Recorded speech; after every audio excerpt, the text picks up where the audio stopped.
Jonathan and Head from the band Korn. It's like the ultimate way of everything you could ever want. I was up there making the drinks, chopping lines, rolling joints. I'm a new person. I'm gonna be a great dad. Janae, get down, please. I'll just have a couple beers.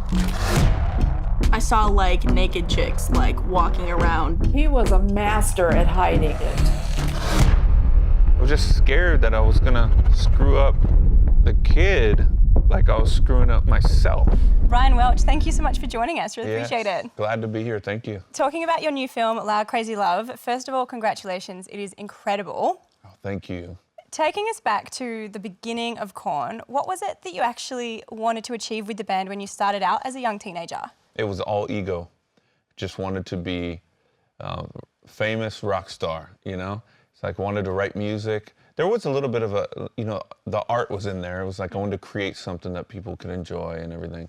But it just got twisted because all I did was stare at albums and watch videos of all these rock stars that were like Motley Crue, Kiss, and all these bands that were just known for being all about partying, you know? Yeah. And so I was given that job later on in life, you know, in my early 20s. It was like, here you go. Here, every dream you had, you can have, which was very surreal. Yeah, it's kind of risky. So what was it about that life and what those guys had that you really wanted? I don't know. It was just in my DNA, you know, the distorted guitars and the melodies and just the singing about. A lot of it was pain or whatnot, you know. A lot of it was party, but I don't know. It was just something that I was drawn to, and I couldn't shake it. It was started at 10 years old, and by the time I was 18, it was still like just pounded into me. Yeah. And so I could. It was an obsession. What were you like as an 18-year-old? Because we get like a little bit of an insight into that in the movie, but who you were then looks so different to who people knew you were in Korn. Yeah, well, obviously I was drop dead gorgeous, and so I had that going, but no, I'm just joking. I'm not going to make any comment about that at all. At 18, I was a clown. I was like the joke guy, you know. Yeah. I was a drinker. I drank beer every day, usually like 40 ounces, because we were into rap music. It's weird. We were into like gangster rap and then hardcore like metal music and all that. And so it was a crazy combination. But I was kind of shy, you know. Never had confidence with girls or whatever back then, and I had a root of self-hatred that I carried around because I didn't like what I saw in the mirror. And a lot of my friends were more, you know, better looking, easier with the women and all that stuff. And I was like the awkward guy and awkward looking, just with girls and everything. So that's how I was back then. Did you ever work out what the source of that kind of feeling of unrest was? Like looking in the mirror and sort of hating what you see. So many people feel that experience. Did you ever work out where it came from for you? Oh yeah, totally. It was the great bullies that picked out every flaw in me and told me and reminded me of the flaws that I had. And so, you know, it's pretty common. Yeah. And then so I carried that into my adulthood. That's the crazy thing. To me, like without God really showing you who you are, it's a thing that you can carry into your life for decades. And it's really dangerous, you know, because you can waste years being unhappy and even when you are happy, there's this voice in back of you saying that you're not good enough, and boy, if they really got to know you, they would not like you, or they're just acting like they like you because you're ugly or something like that. You know, all those lies. And so, yeah, I was just a mess internally. Yeah, so then come Korn and you're like top of the charts, you've got the success, you've got the freedom. How did it feel to be able to say, I kind of made it to all those people? It was pretty cool, you know. It was a good feeling, but I still felt like I still had that root of self-hatred. Yeah. And I'll tell you, man, without the Spirit of God and the beer and the drugs and stuff, it kind of helped me as far as like numb, you know? And so I just felt like that ugly guy always on stage. So if I just drink beer, I wouldn't even think about it or whatnot. Yeah. But and even when I had like obsessed like groupies or whatever, it was just like if they get a little bit closer, they'll be like, ew, So I had all this crazy stuff going on, but yeah, it was just it was a crazy time. Crazy. Yeah, and you say in the movie that the American dream, having it all, having money, having those groupies, everything, it really felt more like a nightmare. What was it about it that just didn't sit right with you? It was just really dark, we had many friends in the porn industry, and so just the weight of that, the atmosphere in that, the poor girls, like most of them were just abused growing up, and you get to know that when you get to know people like that, and so just those type of friends, and then all the other, if we're open to doing drugs, then you attract those people, and so it was just this atmosphere of, we want to party with Korn. And we were like, we want to party with you. You bring the stuff and we'll party with you. Yeah. And so it was horrible nightmare. And we just kind of laughed about it, Okay, when I get home, I'm going to chill on the coke and just, be a normal boyfriend, husband, whatever, even dad. And, but, I shouldn't do this, but there's a pile of coke right there. And I always had like the Xanax or the Vicodin in big bottles. So people at the end of the night, if they're all coked out, they'd come to me to try to calm down, and I'd just hand them out. And I'm just like, I look back and just so thankful nobody died on me passing out, because you can't come down like that. My hearts explode, physically, and people die from that. So it was just really a nightmare. It's crazy, and it's a world that so many people, like barely any of us, get to experience the world and the insight that you've seen from that perspective. But we do see how people that are in the entertainment industry, whether it's in rock and roll, heavy metal stuff, even pop, like there seems to be this compulsion to have drinking and drugs and all of that stuff go hand in hand with that lifestyle. Why do you think the two of them seem to just go together like that? I don't know. I was talking to someone yesterday, and it's like you don't have to get up early ever, and you start to play these songs, you write them. We wrote our first record in '94, and we hit the road. Some of those songs just are timeless, and people love them to this day. And so when you play them over and over, it's a thing where you don't really have to use your skills as a human being, because it's just like, you go through the motions every day. You're doing the same thing, same moves, same songs. And so it's really out of boredom, a lot of it. And then maybe just the crowds and just, yeah, we love you. And just coming off the stage, oh, that was awesome. And so you just want to celebrate. And I think it's a combination of those. And also the heaviness of the mental and emotional things that go on inside of you. We're not created to get in a bus and tour and go to a different city every day. Look what everybody does. They start a family, they get a house, and they get a stable life, So I think just touring, I don't care who you are, it affects you. Yeah. And depression comes sometimes from just traveling so much. And all of those combinations, helped lead us into that horrible life. It sounds like a really dark experience, but what you do in Loud Crazy Love gives people such a picture of hope as well, because when your daughter Janaea is born, that becomes a real catalyst for change for you. What was it about becoming a father and raising a daughter that really started a shift in your life? Well, she was sent into this world, I believe, as an angel to me, from God, and I had to get my mind off of myself so I could raise her. But the crazy thing is that her coming into the world actually raised me too, because it got my mind off of me.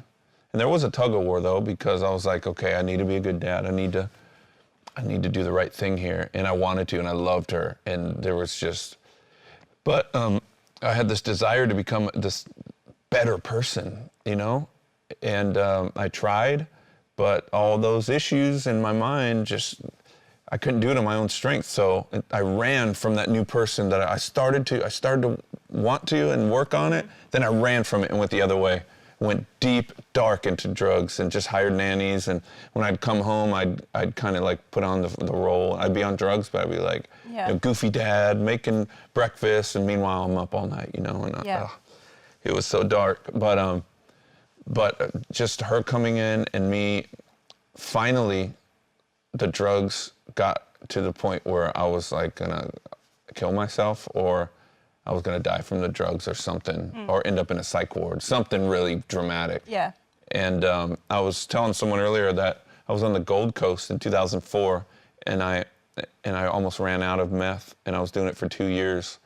And after that, we went straight to Europe, and I had my dealer send me like 8 balls to Europe. And right then I was like, while I'm waiting for my 8 balls to come from FedEx or whatever, and nice hotel, I'm like, there's going to be cops, or I'm going to get my package. And the package came, I broke it open, and I was like, this is it.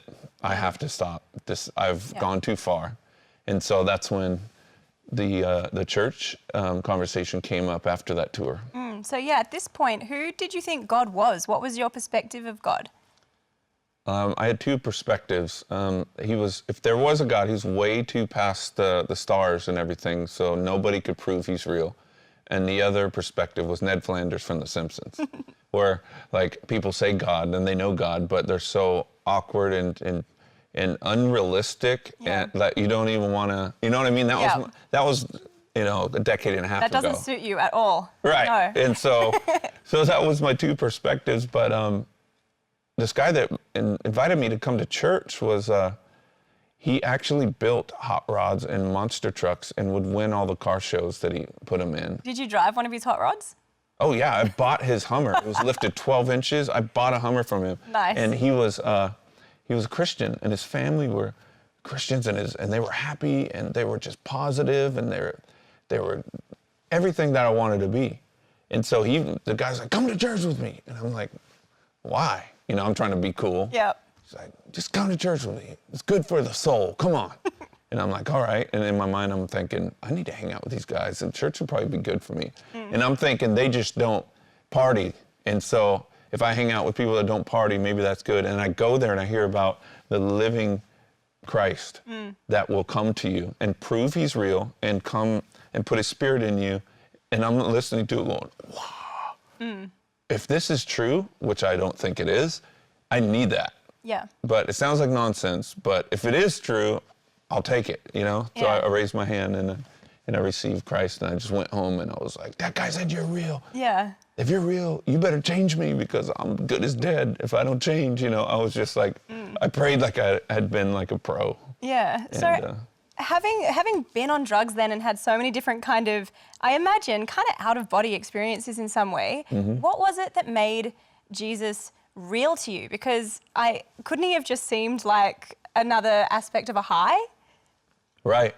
It was the love, and the love that I've never felt before with a romantic relationship, family, even children. It was like a love from another dimension that came into the room, a peace that was like heavy and just weighty. They talk about, Jesus says that he's given to his people the glory that the Father gave him. And so I felt that the glory just in my life. And I couldn't see angels or Jesus, but they were there, and I was convinced of it because I had been calling out. And then I was like, I've never felt nothing like it. And I'm like, this is it. This is the revealing of God in my life, and everything changes right now. And I don't want to spoil the ending of the movie, but obviously people know who follow your career that you had that relationship with Christ, still do, but chose to go back to Korn. I imagine that was like that would have been a pretty big decision to kind of come full circle 8 years later and go back. How did you realize it was the right choice to make? Oh my gosh, it was so hard, because I was like the youth group hero, Look at that guy. He left the world to follow Christ. And then Christ is like, hey, I want you to go back. And I'm like, wait, it's going to ruin my testimony, Jesus. Yeah. What are you talking about? No, but I didn't want to get on the train. I had the money. I lost the money. I didn't care. I had learned the secret of having plenty and having nothing, which is I can do all things through Christ. All that. I was like, and then I got asked to come back, and And I saw the emotion. I played one song with the band, just running into them on a tour, and I saw their show, first time in 8 years, and they just asked me to play a song. I played a song, singer broke down in tears, the fans cried, my dad cries the next day. He's like, man, that's your family, it's so good to see you back with them. And Jonathan, our singer, said, if that was just all I have, thank you for that memory. And I saw his heart, and I saw that they weren't doing hard drugs anymore. Then we just were talking, you know, after that, and they just asked me, you want to come check it out? But it was hard, and it was very clear, though, and I also had good advice from people I trusted, and so that helped. How do you have such a strong relationship with the guys in the band when, like, they reacted pretty aggressively when you said you were leaving originally? Yeah. And even in the movie, it's really funny the way they react to your faith. And some of them wrestle with the idea of you becoming a Christian and stuff. To then go back, what's that relationship like now and keeping connection even though your own spiritual journey has shifted?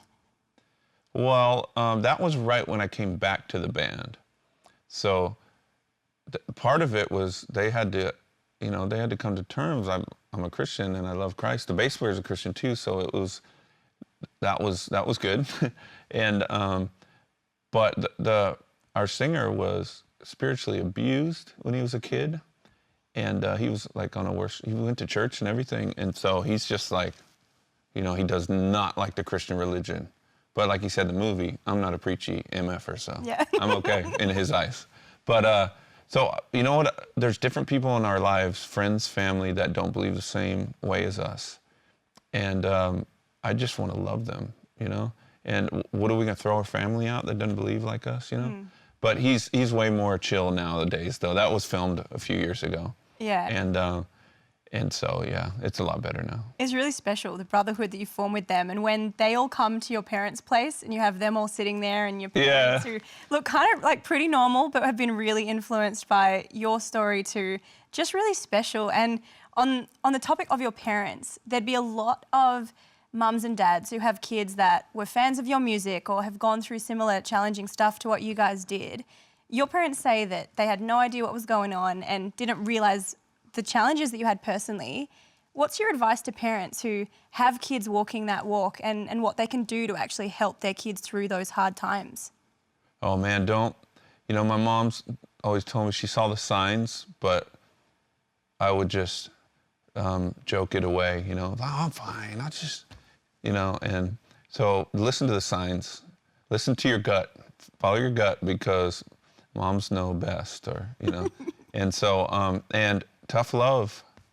Look, we only have our kids so long, and so until they're adults, and I had to make a crazy decision to put my daughter in a boarding school against her will, and it ended up, she ended up saying, I'm glad I'm here, 2 months later, but that was a decision that was scary. I'm like, is this gonna push me away from her the rest of her life? Or is this gonna help her? So, you know, just love them. Communication, huge communication. That's a problem in family sometimes, communication, so. Yeah. The example that you and Janaea have set is just incredible, like the honesty in the movie and everything that you share and the way that you realised that God had forgiven you, like admitting to shame that you felt and all of those things and feeling that is remarkable. Knowing that God has forgiven you, though, is one thing, but I feel like forgiving ourselves, that's a whole other thing. So how have you come to that place where you have forgiven yourself for some of the decisions that you made in those days that you just don't agree with anymore? It's completely supernatural, because we don't have it in ourselves to forgive ourselves. So when his forgiveness comes and his love comes, it just goes through us and it transfers, like the love transfers, it transferred into my daughter to become a better father, transferred into me to forgive. And so I can talk about all these things with you and I don't feel the sting of the pain or the guilt, because Jesus took it all, you know, and it's just simply amazing, you know.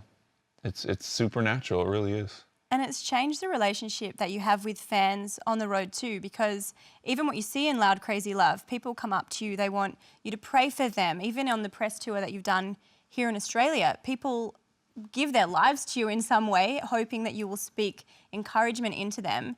As a guy that almost kind of ends up as a youth pastor, how do you balance giving out and helping people in that way, but also making sure that you're okay? Great question. I've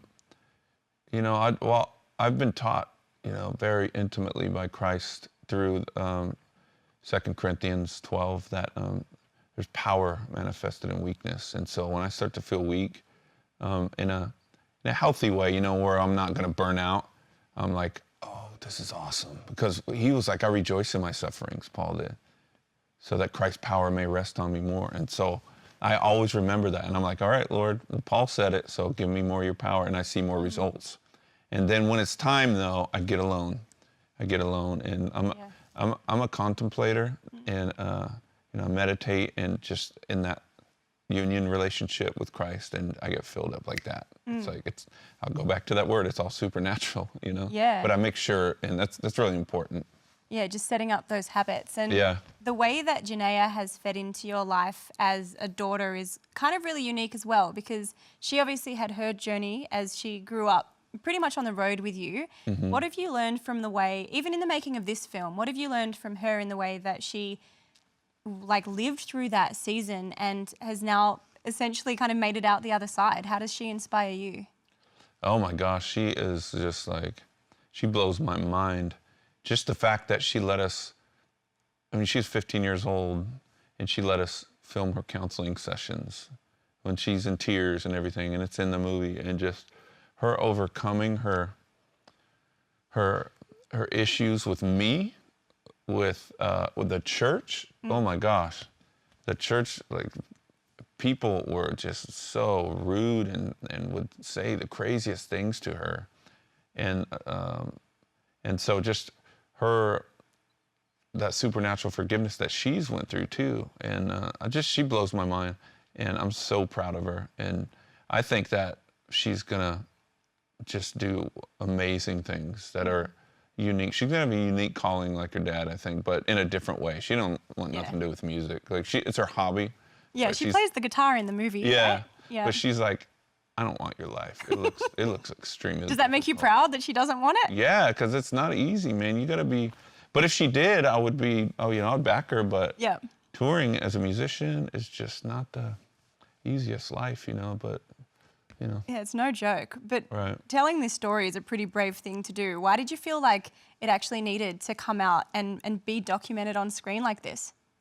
Because there's so many broken families out there, and so much guilt, and so much unforgiveness, bitterness, and if we, our family was a wreck, it was just a mess. We had a little family. It was just me and her for a few years, but just one of the number one battles with men is anger and rage and everything. And so I want the men to see that they can overcome themselves and get better. I want them to see forgiveness in the family. I want them to see that the teenagers or the young people, that they can get past their issues and not to give up. And I want everyone to see that God is real. He's very, very real. And he's, just like I said, not to give anything away, but he restores all things, Yeah. He restored everything in my life. All the drama in the movie, all the difficult things, I can honestly say, me and my daughter, we don't have anger outbursts anymore. We have a mature relationship, and it's loving, and I just want everyone to see they can have that too.